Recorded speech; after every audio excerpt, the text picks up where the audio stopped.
Praise the Lord. देवाची स्तुती असो. आणि आपला विषय आहे की बाप्तिस्मा कसा झाला पाहिजे. आणि बायबलचं जे मेन मूळ आहे ते बाप्तिस्मा आहे. आणि जर का तुमचा बाप्तिस्मा चुकीचा झाला तर तुमचा विश्वास व्यर्थ होणार आणि तुम्ही सार्वकालिक जीवनाचा मार्ग मुकणार. आणि खरोखर देवाची इच्छा असेल की कोणीही सार्वकालिक जीवनाला मुकू नये. आणि बाप्तिस्मा कसा झाला पाहिजे हे आम्हाला माहीत पाहिजे. आणि आपण त्याचा उलगडा पवित्र बायबलमधून करत आहे. बघा, ज्यावेळी प्रभूचं पुनरुत्थान झालं आणि ज्यावेळी तो प्रभूचं स्वर्गारोहण होत होतं त्यावेळी प्रभूनं शिष्यांना एक आज्ञा दिली. आणि ती आज्ञा काय बघा, ती आज्ञा आहे मत्तई 28:19 प्रभूनं आज्ञा दिल्या काय बघा, आपण ती वाचूया. मत्तई 28:19, तेव्हा तुम्ही जाऊन सर्व राष्ट्रातील लोकांना शिष्य करा, त्यांना पित्याच्या, पुत्राच्या व पवित्र आत्म्याच्या नावात बाप्तिस्मा द्या. इथं प्रभूनं आम्हाला स्पष्ट आज्ञा दिल्या. काय दिल्या? त्यांना पित्याच्या, पुत्राच्या व पवित्र आत्म्याच्या नावात बाप्तिस्मा द्या. आणि प्रभू हे आज्ञा देऊन स्वर्गारोहण झाला. आणि पुढं काय आलं, पेंटिकॉस्टचा दिवस आला आणि तिथनं पुढं पवित्र आत्म्याचं काम चालू झालं. आणि बघा शिष्यांनी काय केलं पुढं. आज आमचं तारण होणं फार महत्त्वाचं आहे. आणि सैतान जे आहे ते पवित्र बायबल घेऊन आमचा नाश करणार. आणि म्हणताना प्रेषित 17:11 म्हटले, तेथील लोक थेसलोनिकेतल्या लोकांपेक्षा मोठ्या मनाचे होते.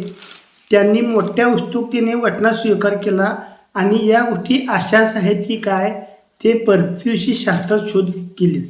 आज आपल्यावर काम आहे की आमचा जो पास्टर आम्हाला शिकवायला लागला आहे त्याचं जे शिक्षण जे आहे पवित्र शास्त्राला धरून आहे काय. आणि ते जर पवित्र शास्त्राला धरून असलं तर आम्हाला त्याच्यावर विचार करण्याची गरज आहे. आणि काय म्हणते बघा, प्रेषित 2:8 पेत्र त्यांना म्हणाला, पश्चाताप करा व तुमच्या पापाची क्षमा व्हावी म्हणून तुम्ही प्रत्येकजण येशू ख्रिस्त नावाने बाप्तिस्मा घ्या, म्हणजे तुम्हाला पवित्र आत्म्याचे दान प्राप्त होईल. इथं बघा, इथं शिष्यांनी काय केल्यात, इथं जो बाप्तिस्मा पेत्राने दिला आहे तो प्रभू येशू ख्रिस्तात नावात दिला आहे. आणि जर बी आम्ही एकदम बघा काय इथं प्रेषित 2:4 काय म्हटले बघा, तेव्हा ते सर्वजण पवित्र आत्म्याने परिपूर्ण झाले आणि आत्म्याने जशी वाचा दिली तसे ते निरनिराळ्या भाषेतून बोलू लागले. इथं पण म्हटले जी त्यांना वाचा मिळाल्या ती पवित्र आत्म्याद्वारे मिळाल्या. आणि तिथं प्रभूनं काय आज्ञा दिल्या, त्यास पित्याच्या, पुत्राच्या व पवित्र आत्म्याच्या नावात बाप्तिस्मा द्या. म्हणजे पित्याचं नाव काय आहे, पुत्राचं नाव काय आहे आणि पवित्र आत्म्याचं नाव काय आहे हे आम्हाला माहीत पाहिजे. जर आम्ही बायबलचा अभ्यास केला तर पित्याचं नाव पण प्रभू येशू ख्रिस्त आहे, पुत्राचं नाव पण प्रभू येशू ख्रिस्त आहे आणि पवित्र आत्म्याचं नाव पण प्रभू येशू ख्रिस्त आहे. हे मी मागच्या व्हिडिओमध्ये सांगितले आहे आणि त्याला वचनाचा मी रेफरन्स दिला आहे. आज तुमचा जो बाप्तिस्मा आहे तो पिता, पुत्र, पवित्र आत्म्याच्या नावात न होता येशू ख्रिस्ताच्या नावात होणं फार महत्त्वाचं आहे. आणि तिथंच तुमच्या पापाची क्षमा आहे. आणि तुम्हाला जे पवित्र आत्म्याचं दान आहे ते देवानं त्याच वचनामध्ये ठेवलं आहे. आणि जरी आपण पुढे गेलं प्रेषित 8:16 काय म्हटले बघा. आणि माझ्या भावानं बहिणीनं विषय समजून घ्या. आणि बघा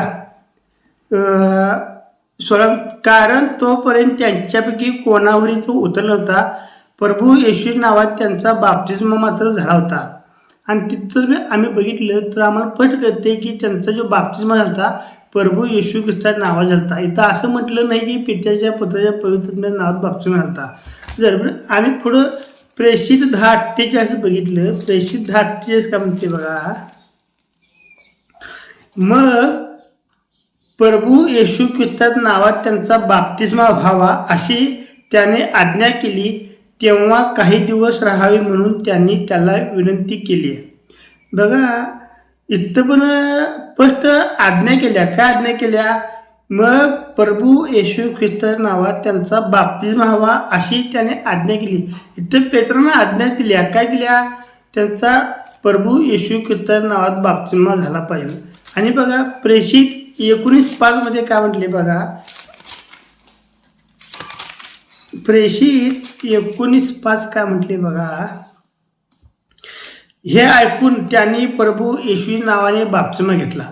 इथं स्पष्ट म्हटले, ज्यावेळी विश्वास ठेवत लोकांनी त्यावेळी प्रभू येशू नावात बाप्तिस्मा घेतली. आज खरोखर आम्हाचा देखील बाप्तिस्मा हा प्रभू येशू ख्रिस्ताचं नाव झाला पाहिजे. पित्याच्या पुत्राच्या पवित्र नावात ते प्रभू तिथं आज्ञा केल्या. आणि खरोखर विषय समजून घ्या, तुमचं जे तारण उद्धार आहे, खरा विश्वास जो आहे, तुमच्या पापाची जी क्षमा आहे, पवित्र आत्म्याचे दान आहे, ते फक्त आणि फक्त प्रभू येशू ख्रिस्ताच्या नावाच्या बाप्तिस्मामध्येच आहे.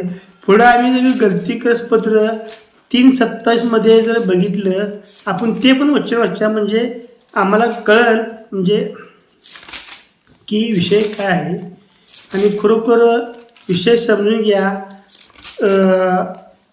नंतर पश्चाताप करण्यात काहीच अर्थ नाही. शैतान देखील बायबल घेऊनच घुमवणार आणि ते तुमच्या आत्म्याचा नाश करणार. गलतीकरस पत्र 3:27 काय म्हटले बघा, कारण तुमच्यामधील जितक्यांचा ख्रिस्तामध्ये बाप्तिस्मा झाला आहे तितक्यांनी ख्रिस्ताला परिधान केले आहे. आणि ज्यांचा प्रभू येशू ख्रिस्तांना बाप्तिस्मा झाला आहे तेवढ्यानेच प्रभू येशू ख्रिस्ताला ग्रहण केले. अन्यथा इतर लोकांनी प्रभू येशू ख्रिस्ताला ग्रहण केले नाहीत.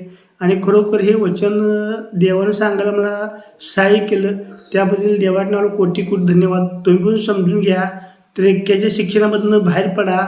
देव एकच आहे. आणि आम्ही ज्यावेळी आम्हाला पवित्र आत्मा बायबलचं रहस्य उलगडून जाणार त्यावेळी ते सगळं समजत जाणार आहे. आणि देवानं म्हटलंय, प्रत्येक आत्म्याचा विश्वास धरू नका, ते देवापासून आहेत की नाही याची परिस्थिती पहा. आणि ते देवापासून आहेत म्हणजे कुठं जाते, ते प्रभू येशूच्या बाप्तिस्मा आम्ही येतोय त्यावेळेस ते आम्हाला कळतंय. आणि खरोखर तुम्ही वचन समजून घ्या आणि हा व्हिडिओ जास्तीत लोकांना शेअर करा. आणि आमच्या देखील तुम्ही प्रार्थना करा, जेणेकरून आमच्या गावातील लोकांचं, अनेक लोकांचं तारण उद्धार होईल. Praise God. देवाची स्तुती असो.